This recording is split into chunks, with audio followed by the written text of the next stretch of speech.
Hey, I'm Max, and I want to learn more about the business of healthcare, specifically how healthcare impacts people the most, their own healthcare. To do this, I'm going to hit the streets. Let's go see what I see. Whoa, my bad, my Oh bad. my, My bad. sorry, jeez, it's just got in my way there. Is it okay if I ask you a few questions while you're here? Yeah, why not? Sure, so, man, what's your name? I'm Lars, I'm a MHA student here at Hopkins. Oh, nice to meet you, Lars. Yeah, you too. Is that what you do full time? Yeah, I'm a full-time grad student here. Oh, interesting. So, being a full time grad student, do you have healthcare? I do, I'm lucky enough that I'm only 22 years old still, and so I'm still covered under my parents' plan. They live in Massachusetts, so it's Blue Cross Blue Shield Massachusetts. Interesting. So, how long are you covered under that plan? I'm covered up until I'm 26, which is really nice. And my mom, it's through my mom's work, and they're paying for a family plan anyway. So they tell me it's kind of useless for me to get my own health insurance when they're already paying for 4 people. So I'm going to be on it till I'm 26. Oh, interesting. So, say your mom, like, God, hopefully not, loses her job, would you have to find your own insurance? That I would, yeah. Oh, Yeah. that's tough. So, when I you're definitely 26, what do you think you're going to do? I mean, pay for my own health insurance. Yeah. Does that scare you? Does it influence where you get a job or anything?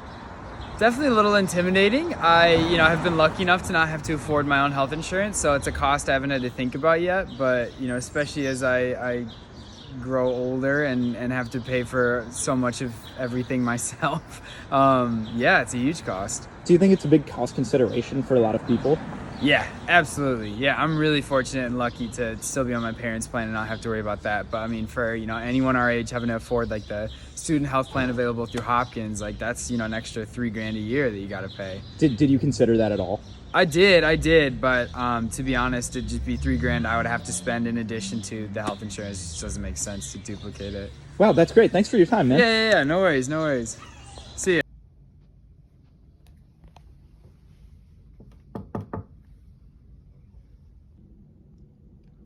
Hello, Dr. Singh.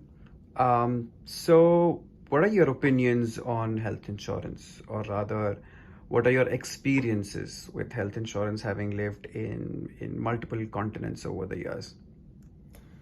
Okay, that's interesting because I grew up in India, and we were not a very well-to-do family. So until I started working, I didn't even know that there is such a thing called health insurance, because I mean we lived in a village, and even when I was a student in India, I had no insurance. So the first time I had medical insurance was when I turned 23 and I started working, and that was not in India, that was in Singapore. So I had employer-sponsored health insurance in Singapore.